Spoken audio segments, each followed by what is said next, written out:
জিনটার বাচ্চা ওখানে খেলা করতেছিল।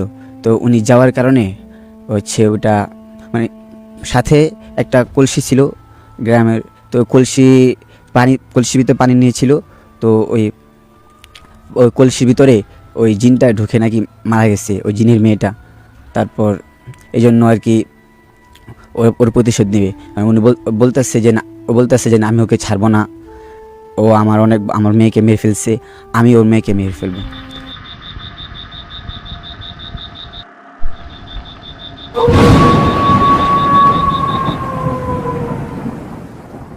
আমি সাব্বির, আমি মোহাম্মদপুর থেকে আসছি। আমি এখন আমার প্রথম গল্পটি বলবো। এই গল্পটি আমার মামাতো বোন এবং মামানির সাথে হয়েছিল। ঘটনাটি হচ্ছে আরও 10 বছর আগে। একদিন দুপুরের সময় আমার মামানি হচ্ছে খালে গিয়েছিল গোসল করিতে। তখন হচ্ছে গোসল করলো, গোসল টোসল সেরে বাসায় আসলো, দুপুরে খাবার খেলো। খাবারটা রাতের খাবার খেয়ে যখন তারা ঘুমোতে যাবে, তো ঘুমানোর সময় ওনার কাছে উনি কেমন জানি লাগতেছে। তারপর উনি আর হাজব্যান্ডকে মানে আমার মামাকে বলল যে দেখো আমার কাছে কেমন জানি লাগতেছে। পরে মামা বলল সমস্যা নেই, তুমি শুয়ে পড়ো। বললাম মানে মামানি বলল যে আমি যখন দুপুরবেলা গোসল করতে গিয়েছিলাম, তো মানে আমার কাছে মানে আমি কিছু একটা মানে প্রেস করছি। তো পরে মামা বলছে এগুলো ভয় পায়ও না। মামা ওনাকে সূরা টুরা পরে ফু দিল। তারপর ওনারা ঘুমিয়ে গেল, তখন আর কোনো সমস্যা হলো না। তারপর হচ্ছে ওনারা কয়েকদিন পরে মামানি হচ্ছে চট্টগ্রাম চলে যায়। চট্টগ্রাম চলে যাওয়ার পরে আর মামা থাকে ঢাকা, মামানি থাকে চট্টগ্রাম। তো মামানি আর তো মামাতো বোন, ওই ছোটো মামাতো বোন, তখন ওর বয়স হবে হচ্ছে 3 বছর। তো ওনারা চট্টগ্রাম চলে যায়।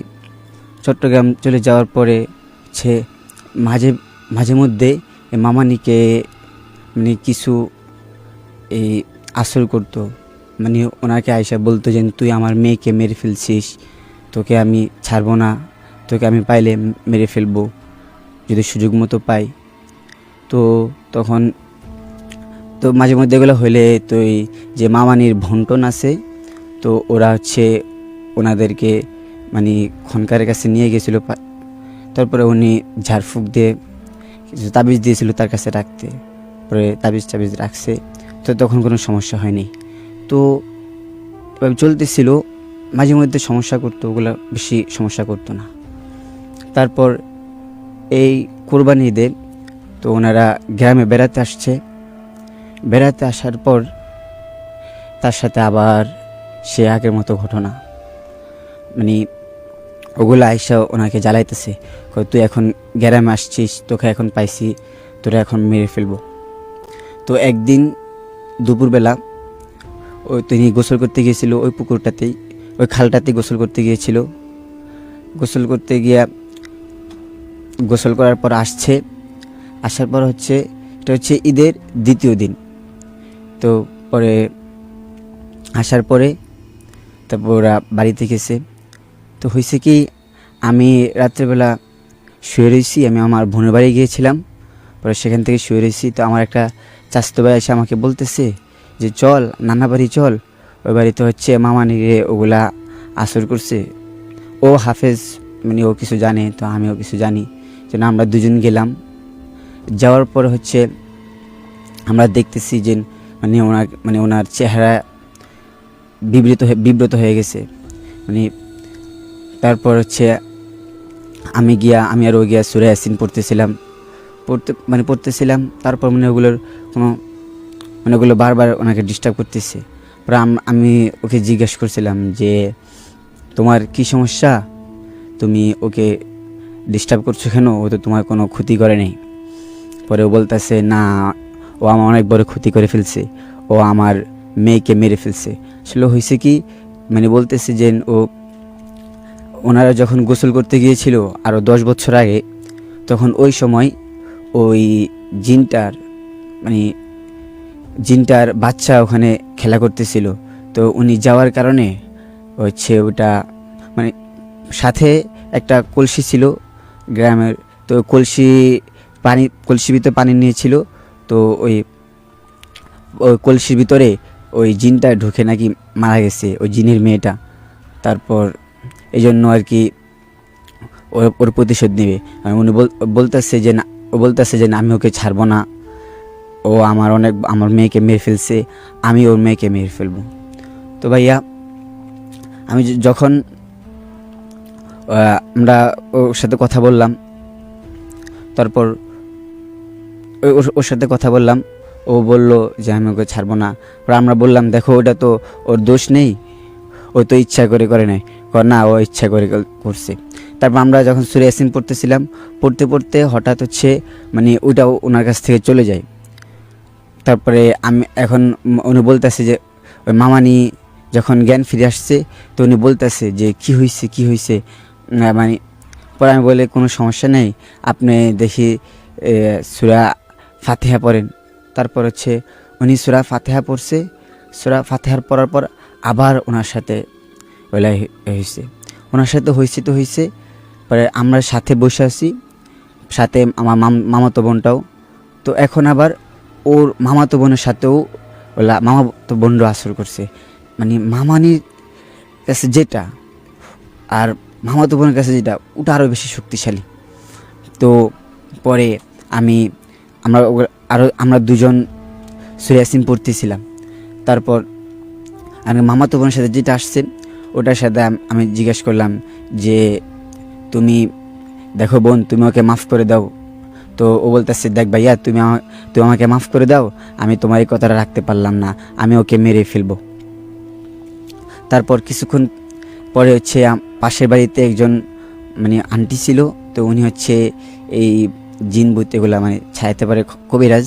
তো ওনাকে আনার পরে হচ্ছে ওনাকে বলল যে তোরা যাবি নাকি যাবি না, ওই কেন শুধু শুধু কষ্ট দিতেছ।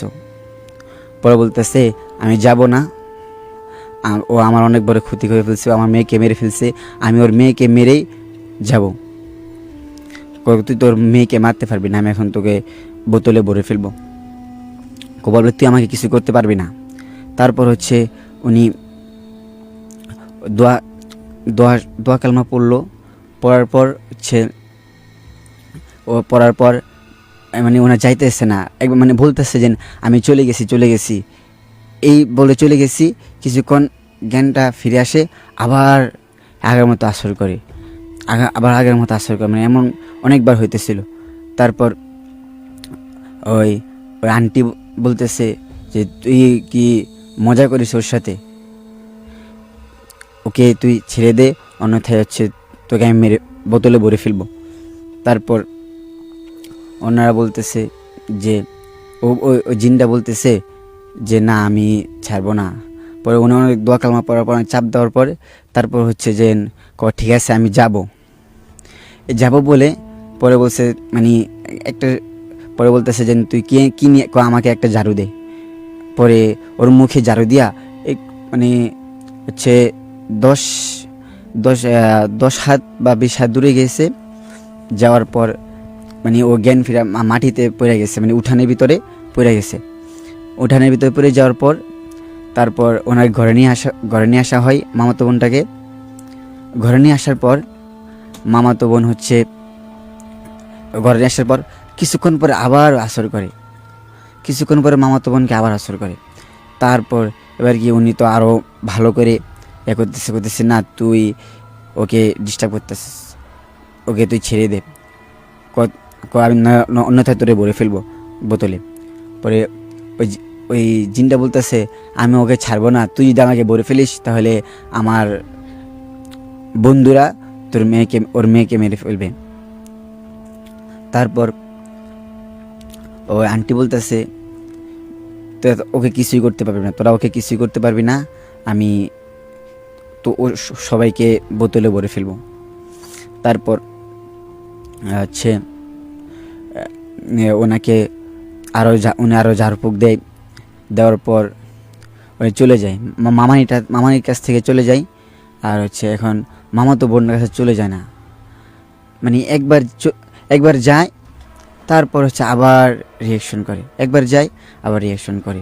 পরবর্তীতে উনি ভালো করে ঝাড়ফুঁক দেওয়ার পর পরে হচ্ছে যেই ইয়ার থেকে যেই খাল থেকে গোসল করছিল, মানে যে খাল থেকে ওনাকে ওই জিনটা আশ্রয় করছে, ওই খালের মুখ পর্যন্ত গিয়া তারপর আর কি ওকে ঝাড়ু নিয়ে গেছে মুখে নিয়ে।